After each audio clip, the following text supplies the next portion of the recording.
देश बनाउने अभियानमा बालेन शाह त्यस्तो पात्र हुन्छन् भन्ने लाग्दैन? लाग्दैन। मसँग एउटा 95 वर्षकी बुढी आफ्नो त्यत्रो सम्पत्ति उसलाई सुम्पिराखेको छु। मैले कानुनी तरिकाले मैले चाहेको भएदेखि त्यो सम्पत्तिमा छुनु सक्दैन थियो बाबु बालेनले। त्यस्ता मान्छेलाई प्रधानमन्त्री बनाउने थियो। तपाईँ त भेट्न पनि जानुभएको रहेछ।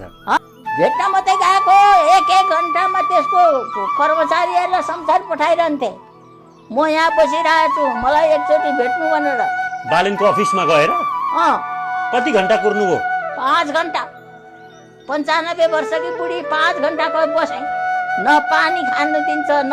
ए बाबा, त्यो मान्छे हो भने, साँचो मेयर हो भने 95 वर्षकी बुढी बसा चाहिँ 1 कप चिया पठाइदिँदैन थियो?